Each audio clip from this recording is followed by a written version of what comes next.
नमस्कार, मैं हूं आपके साथ मिर्जा शाकिर अली बेग। हरियाणा के जींद उपचुनाव में शंखनाद के बाद सभी राजनीतिक दलों में टिकट को लेकर मंथन जारी है। सभी सियासी दल इस सीट पर ताकतवर उम्मीदवार उतारकर सीट को हासिल करना चाहते हैं। निगम चुनाव में मिली भारी जीत के बाद जींद सीट पर जीत हासिल करना बीजेपी के लिए काफी अहम है। बीजेपी अपने सभी विकल्पों पर विचार करने के बाद ही योग्य उम्मीदवार को टिकट देगी, तो वहीं कांग्रेस में गुटबाजी के चलते उम्मीदवार के चयन में मुश्किल हो रही है। अशोक तंवर, हुड्डा और सुरजेवाला अपने अपने पसंद के उम्मीदवारों को टिकट दिलाना चाहते हैं। किसी एक उम्मीदवार पर तीनों गुटों की सहमति बनना टेढ़ी खीर बनती नजर आ रही है। तो वहीं इंडियन नेशनल लोकदल टिकट देने के मामले में वेट एंड वॉच की स्थिति में है। इंडियन नेशनल लोकदल अपने गठबंधन के साथी दल बहुजन समाज पार्टी के कैंडिडेट को चुनाव मैदान में उतार सकती है। जननायक जनता पार्टी का यह पहला चुनाव है, वो भी दम भर रही है। और आज की बड़ी बहस इसी मुद्दे पर कि आखिर किसको टिकट मिलेगा और टिकट का ये मंथन आखिर कब खत्म होगा।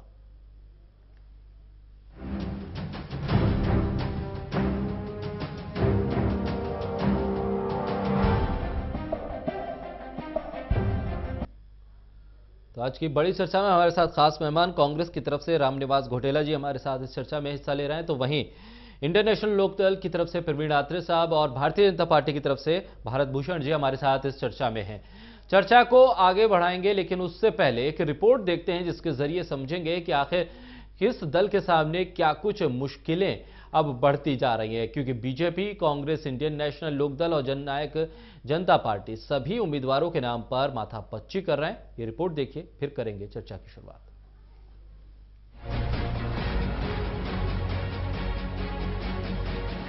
जींद उपचुनाव की घोषणा के बाद राजनीतिक पार्टियां एडी चोटी का जोर लगाने के लिए तैयार हो रही हैं। वहीं 5 जिलों के मेयर चुनाव में जीत दर्ज करने वाली भारतीय जनता पार्टी अपनी इस लहर से जींद उपचुनाव पर विजय चाहती है, जिसे लेकर वह कतई भी लापरवाही नहीं चाहती। ऐसे में बीजेपी में उम्मीदवार के चयन के लिए बैठकों का दौर जारी है। लोकसभा चुनाव से पहले होने वाले हरियाणा के जींद उपचुनाव पर बीजेपी पूरी तरह से फोकस कर रही है और बीजेपी की कोशिश है कि जल्द से जल्द उम्मीदवार का ऐलान कर दिया जाए, जिससे चुनाव के लिए बेहतर तैयारी हो सके। वहीं कांग्रेस, इनेलो और जननायक पार्टी इन चुनाव को लेकर वेट एंड वॉच की स्थिति में नजर आ रही है। जहां कांग्रेस में गुटबाजी हावी है, तो वहीं इनेलो में संकट दूसरी तरह का है। दरअसल कांग्रेस चुनाव में उम्मीदवार खड़ा करने को लेकर 3 गुटों में बटी है। ये गुट है हुड्डा गुट, तंवर गुट और सुरजेवाला गुट। तीनों गुटों के अलग अलग दावेदार टिकट की उम्मीदवारी को लेकर अपना नाम दे चुके हैं। ऐसे में कांग्रेस के लिए मुश्किल एक बार फिर चुनाव में एकजुट होकर लड़ने की है। उधर इनेलो अभी वेट एंड वॉच की स्थिति के साथ बीएसपी गठबंधन के साथ लड़ने पर विचार कर रही है। इनेलो के हालात पहले ही अच्छे नहीं हैं। ऐसे में चुनाव इनेलो के लिए कड़ी चुनौती हो सकती है। वहीं जननायक पार्टी अपने पहले चुनाव के लिए खूब दम भरती नजर आ रही है, लेकिन इस संगठन के साथ पार्टी कितना बेहतर कर पाएगी, ये देखना होगा। जहाँ जननायक जनता पार्टी की ओर से उम्मीदवार की बात है, अभी राष्ट्रीय कार्यकारिणी का निर्माण हो रहा है और राष्ट्रीय कार्यकारिणी की बैठक कर कोर कमेटी का निर्माण होगा, जो कि जींद में जाकर बूथ वाइज कार्यकर्ताओं की जिम्मेवारी भी लगाएगी और तमाम कार्यकर्ताओं से चर्चा कर जो योग्य उम्मीदवार होंगे उसको मैदान में उतारेगी।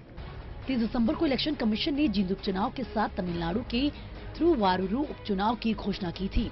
जींद में उपचुनाव इसी महीने 28 जनवरी को होगा। इस उपचुनाव में ईवीएम के साथ साथ वीवीपैट का प्रयोग भी किया जाएगा। Haryana desk, total news.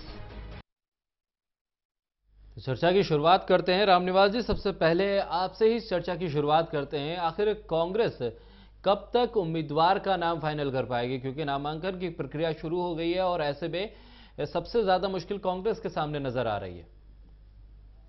बिल्कुल शाकिर जी, आपको बताना चाहता हूं कि कोई मुश्किल नहीं है कांग्रेस पार्टी के अंदर। कांग्रेस पार्टी एक बहुत पुरानी राष्ट्रीय पार्टी है और जो भी हमारे राहुल गांधी जी, हाईकमान जी जो आदेश जिसको भी कैंडिडेट बना के भेजेंगे और कैंडिडेट वो होगा कांग्रेस पार्टी के अंदर जो जिसके अंदर कांग्रेस पार्टी होगी, और जो जीतने वाला उम्मीदवार होगा उसको हमारा हाईकमान उसको टिकट देके भेजेगा। और कोई भी कांग्रेस पार्टी के अंदर गुटबाजी नहीं है। कांग्रेस पार्टी सारी एक है और जींद उपचुनाव हम जीतेंगे। जो भी कैंडिडेट आएगा, 28 तारीख को तो चुनाव डिक्लेयर हुआ है जी, तो अभी 3 दिन हुए हैं। 10 तारीख से पहले पहले हमारा कैंडिडेट, हमारा हाईकमान जी कैंडिडेट भेज देंगे।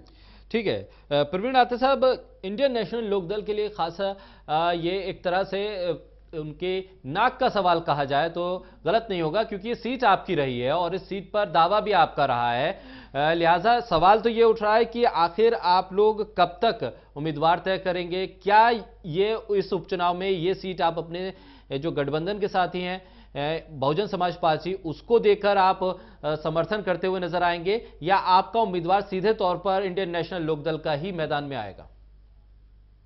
देखिए शाकिर भाई, जिस तरह से आपने कहा कि ये सीट इंडियन नेशनल लोकदल की रही है, इंडियन नेशनल लोकदल की ही रहेगी, ये मैं आपको कह रहा हूं। नियमानुसार हमारे पास 10 तारीख तक का वक्त है जी, क्योंकि नॉमिनेशन फाइल करने की जो आखिरी तिथि है वो 10 है। ठीक, उससे पहले पहले इंडियन नेशनल लोकदल और बहुजन समाज पार्टी उम्मीदवार की घोषणा हो जाएगी।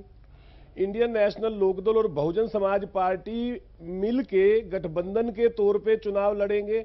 और आपको एक और चीज करेक्ट करना चाहूंगा, क्योंकि मैं आपके जो प्रोमोज देख रहा था, प्रोमोज में ये कहा गया कि आईएनएलडी बीएसपी के साथ मिलके चुनाव लड़ने पे विचार कर रही है। ये मुझे लगता है थोड़ा सा शब्द गलत है। ठीक है, हम विचार नहीं कर रहे, क्योंकि हमारा ऑलरेडी गठबंधन है बहुजन समाज पार्टी के साथ, हम मिलके चुनाव लड़ेंगे, ये निश्चित है। हम विचार नहीं कर रहे, ये निश्चित है। ठीक है, ठीक है। और जहां तक बात है शाकिर भाई जी, इंडियन नेशनल लोकदल और बहुजन समाज पार्टी गठबंधन जिस तरह से पिछले लगभग 4 साल से हमारी लगातार जनता के हितों की लड़ाई, सरकार की खामियों और नाकामियों को उजागर करना, सरकार की कोताहियों को जनता के सामने लेके आना, और Indian National Lokdal Bahujan Samaj party का भविष्य का विजन क्या है वो जनता के सामने हमने रखा। और जो हम लड़ाई लगातार जनता के लिए लड़ रहे हैं, मैं ये मानता हूं कि जनता हमारी उस लड़ाई, हमारी उन कोशिशों और हमारी उस कार्य प्रणाली के ऊपर विश्वास करते हुए गठबंधन के उम्मीदवार को जितवाएंगे। और जहां तक बात है विरोधी दलों की, देखिए हर राजनीतिक दल अपने अपने स्तर पे दावे करता है, और राजनीति में दावे होते भी हैं। ऐसे ऐसे लोग भी दावे करते हैं जिनका कोई आधार नहीं होता, जिनको जमीनी स्तर पे कोई पहचान नहीं होती, दावे तो वो भी करते हैं, क्योंकि राजनीति है। लेकिन जनता केवल सरकार ने 4 साल के अंदर क्या नहीं किया, और जो दूसरे दल हैं उनका कार्य प्रणाली जब वो सत्ता में रहे वो किस तरह की थी, जनता इन सब चीजों का विश्लेषण करती है।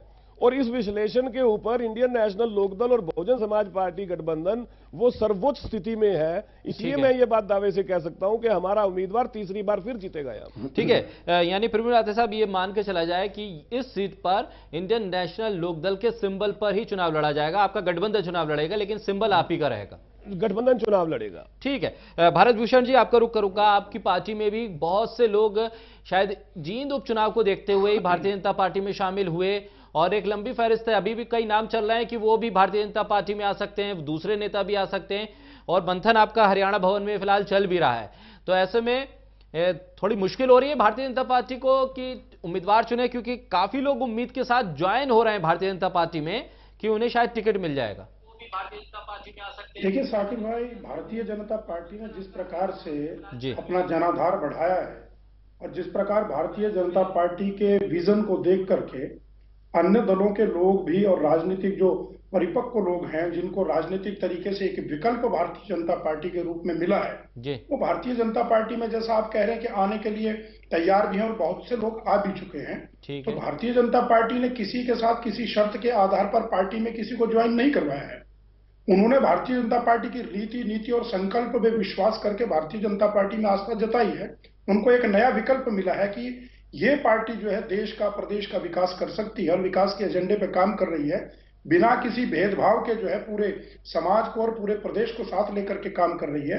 तो वो लोग इसमें आस्था जता रहे हैं, हम उनका स्वागत करते हैं। लेकिन जहां तक टिकट देने की बात है, निश्चित रूप से भारतीय जनता पार्टी के पहले से जो कार्यकर्ता हैं, उनमें से भी बहुत से लोग योग्य हैं, और जो कुछ लोग और साथी नए जुड़े हैं, उनमें भी कहीं ना कहीं योग्यताएं हैं। तो भारतीय जनता पार्टी का आकलन चल रहा है प्रत्याशी के बारे में, और शीघ्र ही उसकी घोषणा हो जाएगी। निश्चित रूप से भारतीय जनता पार्टी में जिस प्रकार के काम करने की हमारी प्रक्रिया है, जिस प्रकार से चयन करने की प्रक्रिया है, उससे गुजरने के बाद एक बहुत सुंदर, काबिल, योग्य व्यक्ति जो है जींद के चुनाव में उतारेंगे। निश्चित रूप से हम जींद का चुनाव भी, जिस प्रकार अभी हमने नगर निगम के चुनाव जीते हैं, जींद का चुनाव भी निश्चित रूप से हम जीतेंगे। ठीक है, रामनिवास जी, क्या लग रहा है आपको इस सीट पर आपकी दावेदारी कितनी मजबूत है? क्योंकि बीजेपी तो ये लगातार कह रही है कि हमने नगर निगम के चुनाव जीते हैं, माहौल हमारे पक्ष में है, सरकार के कामकाज पे मोहर लग गई है। कांग्रेस अपना दावा कितना मजबूत मानती है? साकिर भाई, मैं आपको बताना चाहता हूं जी कि जैसे बीजेपी के साथी ने बताया कि हमारा मंथन चल रहा है, इनका मंथन तो सिर्फ लोग दिखावा है। इन्होंने आज 6 महीने, आज हमारे एमएलए साहब को एक्सपायर हुए 6 महीने का समय हो गया है और 6 महीने का चुनाव उपचुनाव का होता है और इनका मंथन एक ही है कि कोई नया कैंडिडेट इनके पास आ जाए तो टिकट ये उस साथी को देंगे। ठीक है, जब इनके पास कैंडिडेट नहीं था उस टाइम तक तो इन्होंने चुनाव डिक्लेयर नहीं किया।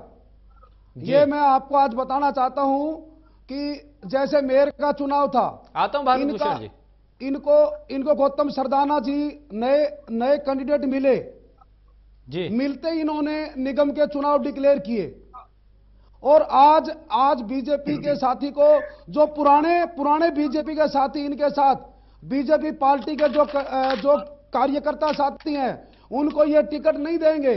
जो नया कैंडिडेट किसी पार्टी से टूट के इनकी पार्टी में आएगा, ये टिकट उनको देंगे। इनके पास पार्टी में चुनाव लड़ने के लिए कोई भी कैंडिडेट नहीं है। सिर्फ ये दूसरी पार्टी से जो भाई टूट के इनकी पार्टी में आएंगे, जैसे कि लोकदल से कृष्ण मिड्डा जी कुछ दिन पहले इनकी बीजेपी पार्टी के अंदर आए। हमारे को पूरी उम्मीद है कि ये बीजेपी के पार्टी के साथी उसको टिकट देंगे। इस तरह जैसे कि हमारे बीजेपी के साथी ने कहा कि हमारी पार्टी के अंदर बड़ा मंथन चल रहा है, बहुत लोग हमारे पार्टी के अंदर दावेदार हैं। देखो, हमारी कांग्रेस पार्टी से 2014 के अंदर लोकसभा और विधानसभा के अंदर जो लोग टूट के बीजेपी के अंदर गए, इनके पास तो कैंडिडेट ही नहीं थे, तो वे लोग उन लोगों को इन्होंने चुनाव लड़ाया। और इसी तरह अब भी बताना चाहता हूं, आज जब इनका मंथन हो जाएगा खत्म, उसके अंदर देखना पुराना बीजेपी का साथी नहीं होगा इनका, जो नया आदमी इनके अंदर मिला होगा उसी को टिकट देंगे। ठीक है, रामनिवास जी, आप लोगों का दावा कितना मजबूत है, कितना मजबूत आप मानते हैं? आता हूं, आत्रे साहब आऊंगा। कांग्रेस का दावा कितना मजबूत है इस सीट पर? हम 100% जीत हासिल करेंगे। हाईकमान कांग्रेस पार्टी को बढ़िया उम्मीदवार भेजेगी और 100% हम उस उम्मीदवार को जिताएंगे, क्योंकि 10 साल जब कांग्रेस पार्टी का राज रहा, आदरणीय हमारे नेता चौधरी भूपेंद्र सिंह जी हुड्डा ने जींद के अंदर वे विकास कार्य कराए जितने कभी, चाहे चौधरी रणवीर सिंह जी यूनिवर्सिटी की बात हो, चाहे रेलवे लाइन के पुल की बात हो, अनेक काम जींद के अंदर कराए और उसी विकास के ऊपर हम जींद का उपचुनाव जीतेंगे। ठीक है, भारत भूषण जी आपके पास आऊंगा, लेकिन आत्रे साहब, जिस तरह से जननायक जनता पार्टी भी पूरा दम दिखाने की बात कर रही है, दुष्यंत चौटाला ने भी कहा है कि हम उम्मीदवार उतारेंगे और इस चुनाव को जीतेंगे, यानी कि उनका दावा भी कहीं ना कहीं मजबूत है। नई पार्टी जरूर है और आप ही लोगों से अलग हटके वो गए हैं, ऐसे में नुकसान होगा आप लोगों को इस सीट पर? देखिए शाकिर, मैं जिस तरह से पहले कह रहा था कि दावा राजनीति में हर कोई करता है। ठीक है, ऐसे लोग भी दावा कर रहे हैं जिनको अभी अस्तित्व में आए 2 महीने भी नहीं हुए, जिनका जमीनी स्तर पे कोई आधार नहीं है, वो लोग दावा कर रहे हैं। जहां तक आपने जननायक जनता पार्टी का जिक्र किया, देखिए बार बार ये बात उनकी तरफ से कही जाती है कि हम जननायक चौधरी देवीलाल के आदर्शों पे चल रहे हैं, जबकि दूसरी तरफ वही लोग ऐसे लोगों को पार्टी के अंदर पद दे रहे हैं जिन्होंने पूरा जीवन जननायक चौधरी देवीलाल के आदर्शों का विरोध किया, जिन्होंने पूरा जीवन जननायक चौधरी देवीलाल की नीतियों का विरोध किया और जिन्होंने जननायक चौधरी देवीलाल को धोखा दिया, उनकी पीठ में छुरा घोंपा। उदाहरण के तौर पे कृपाराम पूनिया, जिन्होंने चौधरी देवीलाल जी को धोखा दिया था, पूरा हरियाणा और पूरा देश जानता है। और दूसरा राम कुमार गौतम, जिनको इन्होंने अपने राष्ट्रीय उपाध्यक्ष बनाया है, जिन्होंने पूरा जीवन जननायक चौधरी देवीलाल के आदर्शों और नीतियों का विरोध किया। जब ऐसे लोगों को ये अपनी पार्टी में पद दे रहे हैं जो जननायक चौधरी देवीलाल का विरोध और उनकी नीतियों और आदर्शों का विरोध करते रहे हैं और ये दावा करते हैं कि हम जननायक चौधरी देवीलाल के आदर्शों की पालना कर रहे हैं, तो जनता, जहां तक जेजेपी का सवाल है, जेजेपी की सच्चाई प्रदेश की जनता के सामने समय से पहले ही आ गई है, तो इनको तो जनता सबक सिखाएगी। दूसरी बात, देखिए मैंने पहले भी जो बात कही थी कि जनता उस पार्टी को चुनती है, उस पार्टी के उम्मीदवार को विजेता बनाती है जो पार्टी जनता की उम्मीदों पे, जनता के मुद्दों के लिए और जनता के लिए अपना संघर्ष करती है। अभी रामनिवास जी जिक्र कर रहे थे कांग्रेस का। देखिए, कांग्रेस के प्रवक्ता हैं तो उनका कर्तव्य बनता है अपनी पार्टी के लिए बात करना, लेकिन उनको यह नहीं भूलना चाहिए कि चौधरी भूपेंद्र सिंह हुड्डा के 10 साल के कार्यकाल की जो वो तारीफ कर रहे थे, उस 10 साल के बाद ही कांग्रेस के उम्मीदवार की 2014 में जींद में जमानत जब्त हो गई थी। तो उससे पता लगता है कि जींद की जनता ने किस तरह से कांग्रेस को नकार दिया था, किस तरह से भूपेंद्र सिंह हुड्डा साहब ने 10 साल में केवल प्रदेश को लूटा। इसका नतीजा ये हुआ कि कांग्रेस उम्मीदवार की जमानत जब्त हुई। अब दूसरी बात जो भारतीय जनता पार्टी के बारे में जिक्र किया गया, देखिए इसमें कतई कोई दो राय नहीं है कि भारतीय जनता पार्टी जब से हरियाणा के अंदर 2014 में भी हमने देखा, कहीं की ईंट कहीं का रोड़ा, भानुमति ने कुनबा जोड़ा, इस तरह की सोच रही है भारतीय जनता पार्टी की। भारतीय जनता पार्टी के पास अपने पास उम्मीदवार ना होते हुए बाहर से उम्मीदवार इंपोर्ट किए, कांग्रेस से लिए, इंडियन नेशनल लोकदल के भी 1-2 लोग गए, और इस तरह का जो भारतीय जनता पार्टी की कार्यप्रणाली है, कहीं ना कहीं जनता में इसके लिए भी बड़े सवाल है। सवाल ये है कि राजनीतिक विचारधारा के हिसाब से जो लोग आपके विरोधी हैं, आप किस तरह से उनको चुनाव मैदान में उतार के जनता को धोखा देने की कोशिश करते हैं। और इस चीज का सबक जनता ने देखा, और जनता इस बात के लिए भी तैयार है कि जो राजनीतिक विचारधारा के विरोधी हैं वो किस तरह से केवल एक लबादा ओढ़ के जनता के बीच में आके अपने आप को उसी विचारधारा का दिखाने की कोशिश करते हैं। तो मैं मानता हूं कि इस चुनाव के अंदर जनता भारतीय जनता पार्टी और कांग्रेस इन दोनों को इनकी सही जगह दिखा देगी और गठबंधन के उम्मीदवार को जिताएगी। ठीक है, रामनिवास जी मैं आपके पास आऊं, लेकिन भारत भूषण जी सवाल ये उठा है कि इस सीट पे कम से कम आपका दावा सबसे कमजोर था, और जब कृष्ण मिड्डा आपकी भारतीय जनता पार्टी में ज्वाइन हो गए तो उसके बाद से बीजेपी के अंदर भी एक कॉन्फिडेंस देखने को मिल रहा था कि नहीं हम इस सीट पर जीतेंगे। और रहा सहा जो आपने नगर निगम के चुनाव में जीत हासिल की तो एक मोमेंटम आपको लगा कि यहां से बन गया है, तो कृष्ण मिड्डा एक बेहतर उम्मीदवार के तौर पर आपको इस सीट पर मिल गए, लिहाजा आप लोगों ने एक दम भी दिखाया। लेकिन इससे पहले तक आपको इस सीट पर कहीं से दावेदार नहीं माना जा रहा था कम से कम। देखिए साकिब साहब, अभी रामनिवास जी ने जो बात की, उन्होंने जैसे अभी प्रवीण अत्री जी ने भी उन्हीं का जवाब दे दिया कि अगर 10 साल के कार्यकाल में भूपेंद्र सिंह हुड्डा जी की सरकार ने हरियाणा प्रदेश और विशेषकर जींद के क्षेत्र में विकास का काम किया होता तो 2009 के चुनाव और 2014 के चुनाव में कांग्रेस को मुंह की न खानी पड़ती। और कांग्रेस पिछले 2014 के चुनाव में जमानत जब्त हुई 4थे स्थान पर रही है। किस मुंह से दावेदारी करते हैं? भारतीय जनता पार्टी के ऊपर उंगली उठाने से पहले ये सोचें कि ये हुड्डा ग्रुप से बोल रहे हैं, कि तंवर ग्रुप से बोल रहे हैं, कि किरण जी के ग्रुप से बोल रहे हैं, कि रणदीप सुरजेवाला जी के ग्रुप से बोल रहे हैं। अलग अलग यहाँ पर 5-5, 6 नेता है, सबके अपने अपने प्रत्याशी हैं। रामनिवास जी बीच में ना बोलिए प्लीज, मैं माफी के साथ कह रहा हूँ, बीच में ना बोलिए, आपको अवसर मिलेगा। आपने बोला, मैं चुप रहा। दूसरा, अभी नगर निगम के चुनाव में कांग्रेस ने जहां पर प्रत्याशी उतारे, पहले दिन तो टिकट डिक्लेयर किए और कांग्रेस समर्थित उम्मीदवार कहे गए, और अशोक तंवर जी जो प्रदेश अध्यक्ष हैं उन्होंने स्पष्ट रूप से बयान दे दिया कि कांग्रेस के समर्थित उम्मीदवार नहीं है। इसका अर्थ क्या है कि उम्मीदवार अलग अलग गुट से लिए गए थे, वो कांग्रेस के नहीं थे, गुटों के थे। ये तो छतरप हैं, अलग अलग राज अपना स्थापित करना चाहते हैं। रह गई इंडियन नेशनल लोकदल की बात। प्रवीण अत्री जी हमारे बारे में कह रहे थे कि कहीं का रोड़ा, कहीं का ईंट का, कहीं का रोड़ा। तो मैं इनसे ये कहना चाहूंगा कि प्राइवेट लिमिटेड कंपनी तो भंग हो गई।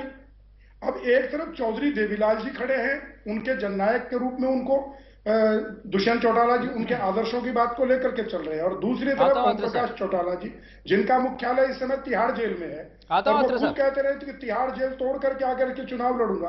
पिछले 14 वर्षों से आप सत्ता से बाहर हैं और सबक भारतीय जनता पार्टी को सिखाने का कर रहे हैं। आप प्रवीण जी जब सत्ता में भी रहे तो आपने भारतीय जनता पार्टी का सहारा लिया है, केंद्र में भी आपने भारतीय जनता पार्टी को जब साथ दिया है, आज भारतीय जनता पार्टी आपके लिए इतनी कैसे बुरी हो सकती है?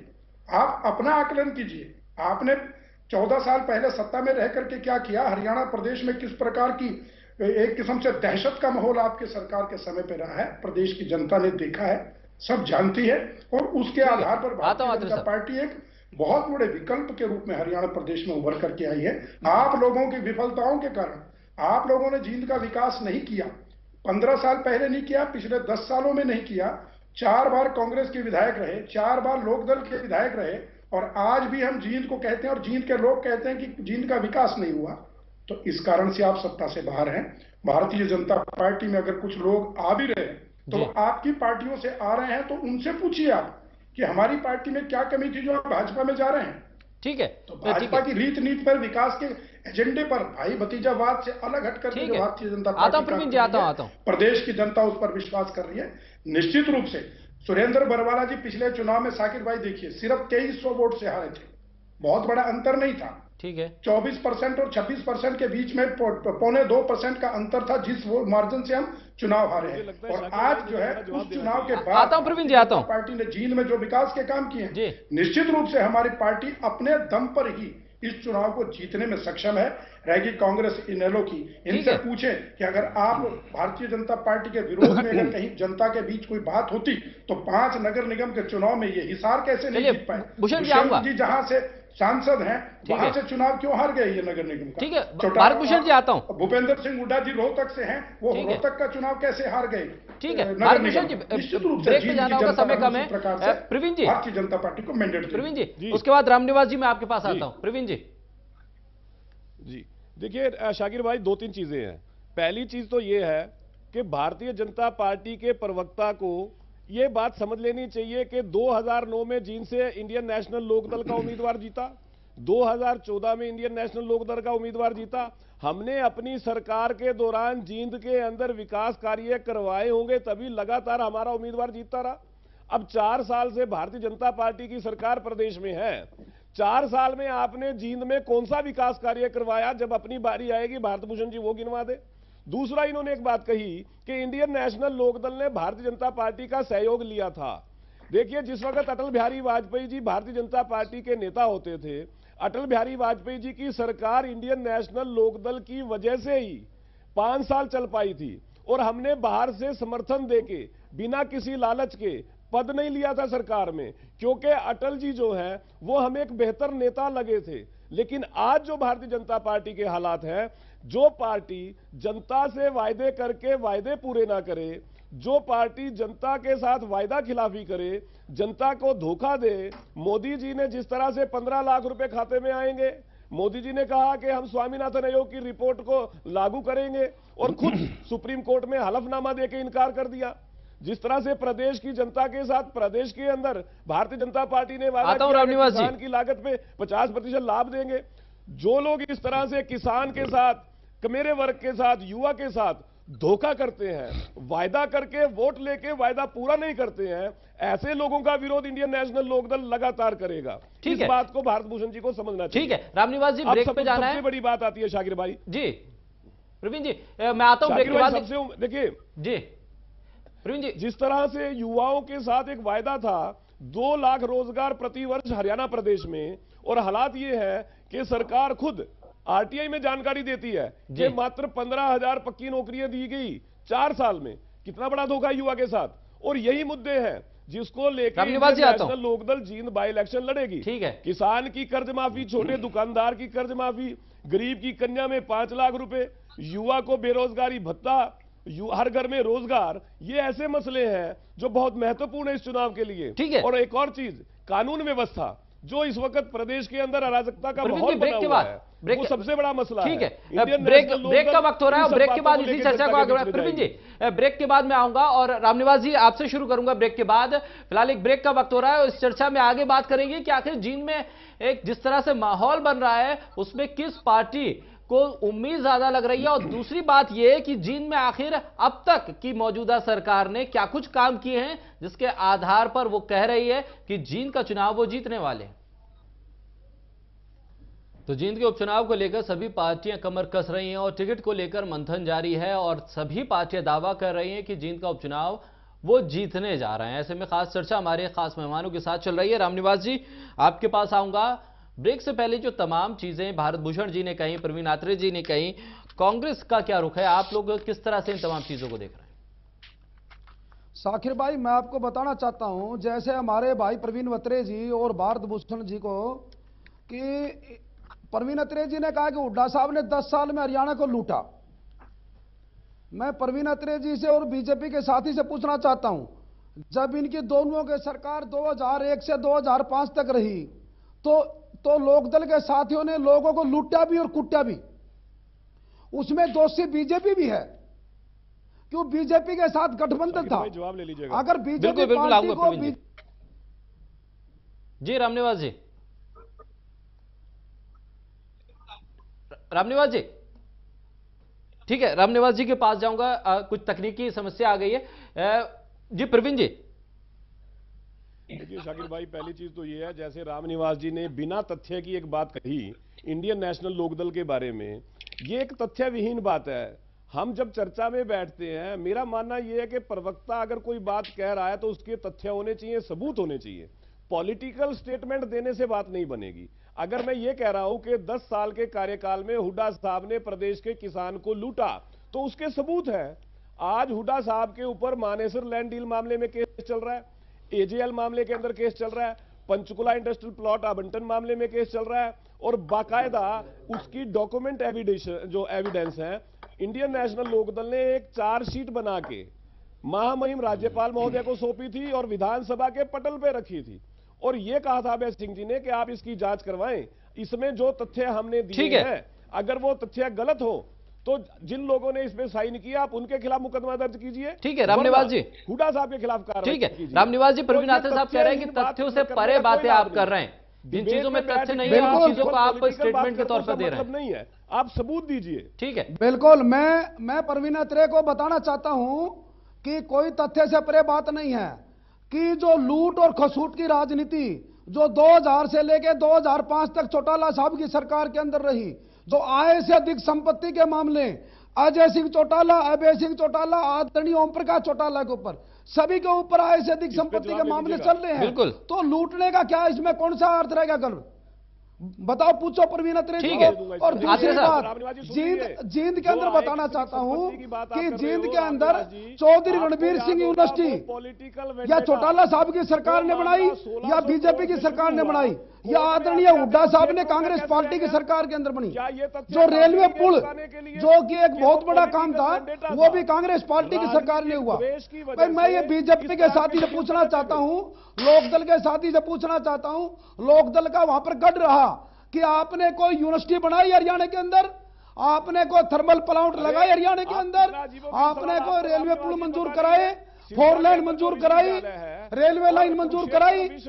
भाई बीजेपी के साथी और लोकदल के साथी हमारे को बताए, भाई कांग्रेस ने कोई यूनिवर्सिटी नहीं खोली। पूरे हरियाणा के अंदर यूनिवर्सिटियां, पूरे हरियाणा के अंदर 4 थर्मल प्लांट, ठीक है, जिसमें जींद के अंदर यूनिवर्सिटी चौधरी रणबीर सिंह के नाम से यूनिवर्सिटी। बीजेपी का साथी बताए, प्रवक्ता साहब, कि हमने जींद के अंदर कौन सी यूनिवर्सिटी बनाई है, बताइए हमारे को।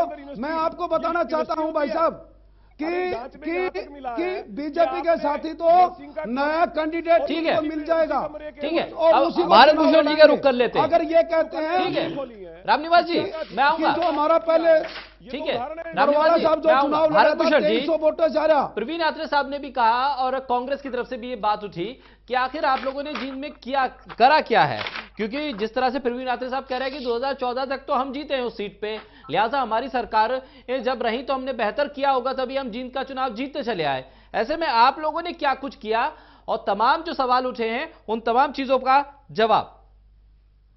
देखिए साकिर भाई, 2009 और 2014 का चुनाव जींद से इंडियन नेशनल लोकदल जीता, वो कांग्रेस के खिलाफ मैंडेट था। ठीक है, कांग्रेस की सरकार ने काम नहीं किया, इसलिए इंडियन नेशनल लोकदल को लोगों ने वोट दिया विकल्प के रूप में। 2014 में भारतीय जनता पार्टी की सरकार इस प्रदेश में विकल्प के रूप में ही आई थी, क्योंकि उससे पहले हम कभी सरकार में नहीं थे। ठीक है, हमने कभी अपनी सरकार नहीं बनाई थी, एक विकल्प के रूप में हम आए थे। लोगों ने एक विकल्प को चुना। अब उस विकल्प के रूप में हमारी प्राथमिकता बनती है, हमारा कर्तव्य बनता है कि प्रदेश के विकास का काम हम करें। अभी 2 प्रश्न आए थे, रामनिवास जी ने उस प्रश्न का उत्तर नहीं दिया कि भूपेंद्र सिंह हुड्डा जी के ऊपर कितने केस चल रहे हैं। मानेसर का केस लगा लो, नेशनल हेराल्ड का केस लगा लो, उन केसों के बारे में उन्होंने ये नहीं कहा कि हाँ उन पर चल रहे हैं, उन्होंने ये धोखाधड़ी की है, किसानों के साथ धोखा किया है, उस पर चुप हो गए, आपने एफआईआर दर्ज करके इल्जाम लगाने लगे। रामनिवास जी, मुकदमे करना तो सरकार का काम है, आपका कर्तव्य बनता है, कोर्ट में फैसला होना वो कोर्ट का काम है। ठीक है रामनिवास, उसके बाद आप करते हैं कि हमने यूनिवर्सिटी बना दी, 4 कमरे मात्र बना करके आप उसको यूनिवर्सिटी का दर्जा देने की बात कर रहे थे। जाकर के देखें उस यूनिवर्सिटी में कितना किया। मैं आपको जींद में भारतीय जनता पार्टी के शासन में किए हुए कामों की लिस्ट बताता हूं। मुझे समय देंगे तो मैं आपको कम से कम 25 काम गिनवाने को तैयार हूं। शुरू करता हूं, जरा सुनिए। ठीक है। जींद में 400 करोड़ रुपए की लागत से 26 एकड़ में मेडिकल कॉलेज बन रहा है। आप जींद में जाकर के देखिए, वो बन रहा है धरातल पर। 8 महीने के कार्यकाल के अंतर निश्चित समय के अंदर जींद का बाईपास बनाने का काम शुरू हुआ है, वो भारतीय जनता पार्टी कर रही है। 4151 किसानों को की 7725 हेक्टेयर भूमि को जींद के क्षेत्र में बीमा योजना के अंतर्गत कवर किया है। 1500 किसानों को 4 करोड़ 5 लाख रुपए का मुआवजा फसलों का दिया है। 63,570 किसानों को 43 करोड़ 30 लाख रुपए का फसलों का मुआवजा दिया। जो प्राइवेट बीमा कंपनी को आपने बहुत लाभ पहुंचाया है। पहली सरकार है जो प्राइवेट बीमा कंपनी को बीमा करवा फसलों का, किसानों को लूटा और कुछ लूटा भी आपने। बाद में कटाक्ष करिए। 15,477 किसानों को सॉइल हेल्थ कार्ड इशू किए हैं। 7.72 हेक्टेयर भूमि को सूक्ष्म सिंचाई प्रणाली में लिया गया है। अलेवा को तहसील हमने बना करके दिया है। मार्केटिंग बोर्ड द्वारा 29 किलोमीटर सड़कों का नव निर्माण हुआ है और 29 किलोमीटर ही सड़कों की मुरम्मत कराई का काम किया है। हांसी के ब्रांच माइनर की सफाई और मरम्मत माइनर का काम हमने किया करके दिखाया। प्रधानमंत्री उज्ज्वला योजना के अंतर्गत 12,516 गैस कनेक्शन मुफ्त में हमने बांटे हैं। क्या आप बीजेपी समर्थित उम्मीदवार को मैदान में लाओगे? आते हैं उनको खुले में बीजेपी समर्थित उम्मीदवार आपका होगा। सरकार ने किया है। ठीक है। 66 किलोमीटर चुनाव के अंदर क्या आपका बीजेपी उम्मीदवार होगा? बताओ विधानसभा क्षेत्र में बताओ हमारे को। आप बताइए ये काम नहीं हुआ। मेरे साथ भारतभूषण जी, आप हम चैनल के कैमरा को साथ लेकर के चलते हैं, चैनल की टीम साथ लेकर के चलते हैं। ये सारे काम मैं आपको धरातल पर दिखा सकता हूँ जाकर के। ठीक है। अब बताइए आपने 10 साहब काउंटर करना चाह रहे हैं जो भारतीय जनता पार्टी ने 4 साल में किया। हरियाणा प्रदेश में आपने 50 साल इतिहास में इतना काम नहीं किया उस जींद क्षेत्र के लिए। 50 साल के अंदर नहीं किया आपने। साहब काउंटर करना चाहते हैं। पहली सरकार है जिन्होंने 4 साल में 3 बार हरियाणा को चढ़ाया। रामनिवास जी, इसके बाद आपके पास आऊंगा। आपने रामनिवास जी, इसके बाद आपके पास आऊंगा। हमने काम किया, उनको नकारे तो सही। चलिए मेरे साथ जींद की धरती पर, मैं आपको धरातल पर काम दिखाता हूँ चलकर। आप ये कहिए हमने नहीं किया। चलिए मेरे साथ। भारतभूषण जी, प्रवीण जी काउंटर कर रहे हैं। प्रवीण जी देखिए ऐसा है साकिर भाई, बड़ी हैरानी होती है जी। जो प्रशासनिक कार्य होते हैं, जो रूटीन वर्क होते हैं, उनको गिनवा के भारतभूषण जी ये साबित कर रहे हैं कि जींद के अंदर जैसे वो एक इंडस्ट्रियल रेवोल्यूशन लेके आ गए। देखिए विकास की जब हम बात करते हैं, सबसे बड़ी बात होती है कि जींद के अंदर आपने आर्थिक विकास करते हुए कौन सा बड़ा उद्योग लगा दिया, कितने युवाओं को रोजगार मुहैया कराया। दूसरा, बेहतर स्वास्थ्य सेवाओं के चलते कितने नए अस्पताल बना दिए आपने। तीसरा, जो जन स्वास्थ्य की योजनाएं जैसे सीवरेज, रोड्स, सड़कें, गलियां, नालियां, इसके ऊपर आपने क्या किया। अब एक और चीज बताता हूं जो बड़ी महत्वपूर्ण है।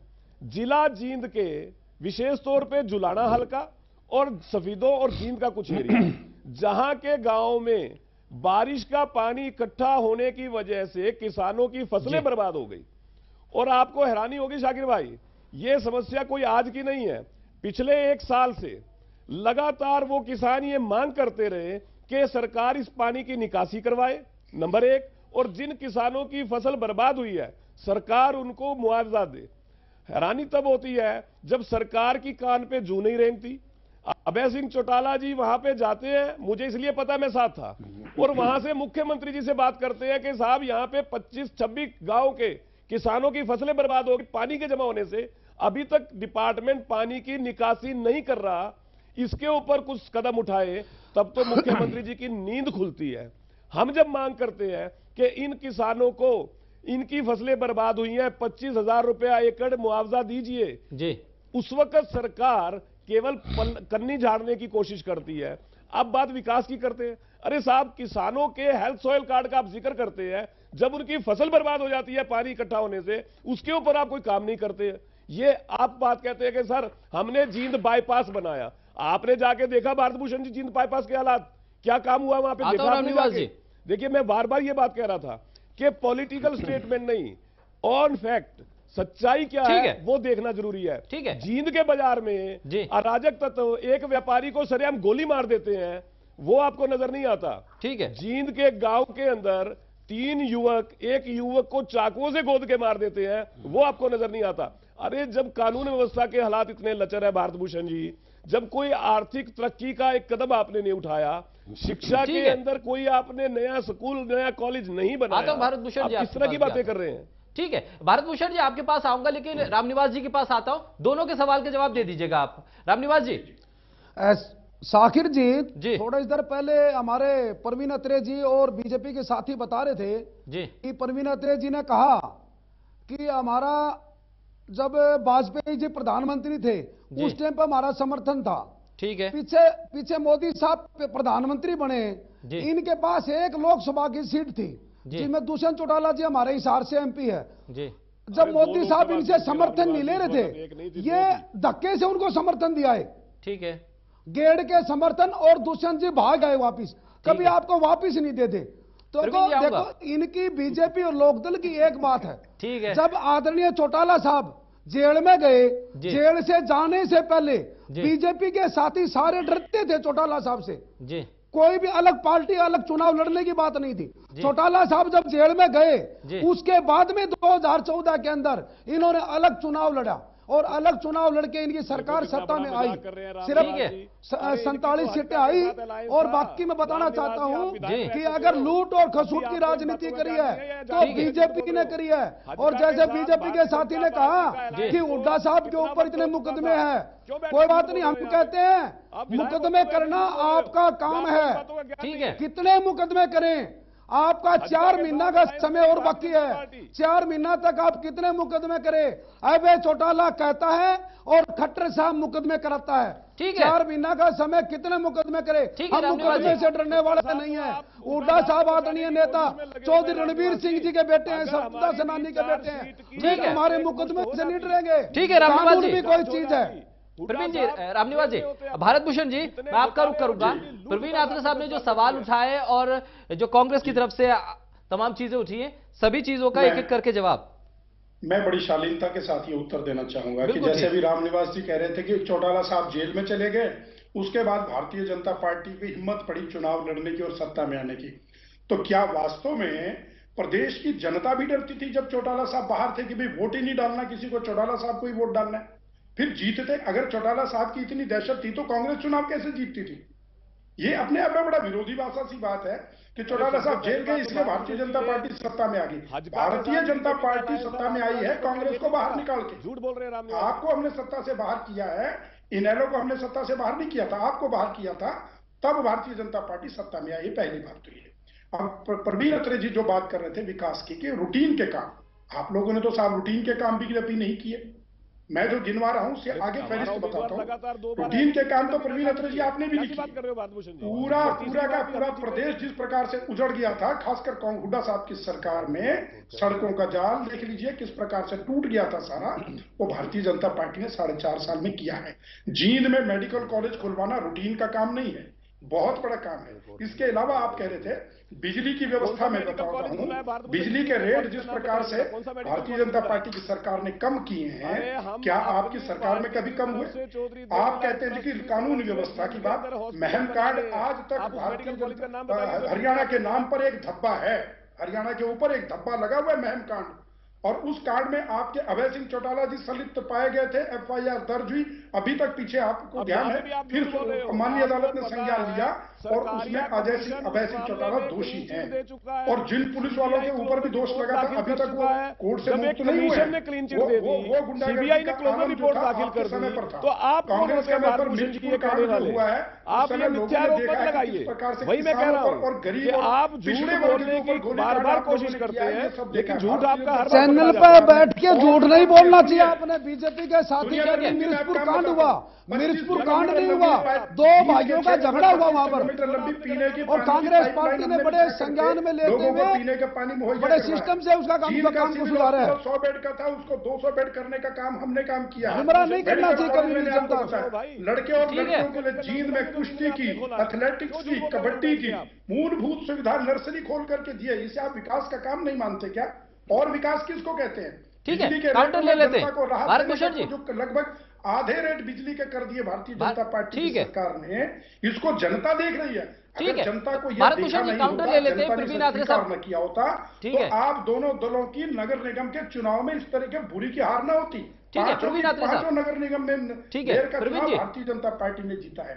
भारतीय जनता पार्टी को इसलिए जनता का सहयोग मिल रहा है क्योंकि 90 की 90 भारत भूषण जी काउंटर ले लेते हैं, समय अब कम है। जी ने एक साथ बजट देकर के एक साथ पैसा देकर आपके पास उनका विकास काम सुनिश्चित किया है।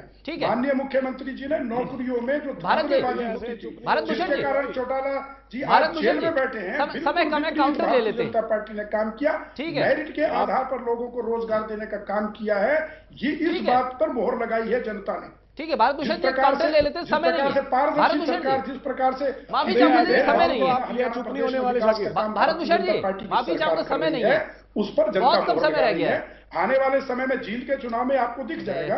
भारत भूषण जी, भारत भूषण जी कब तक आप ऐसा झूठ बोलते रहोगे? विश्वास आपने पहला झूठ बोला मैम के बारे में, दूसरा झूठ बोला आपने पारदर्शी नौकरियों के बारे में, जबकि स्टाफ सिलेक्शन कमीशन के अंदर दलाल पकड़े गए, ये सरकार ने माना।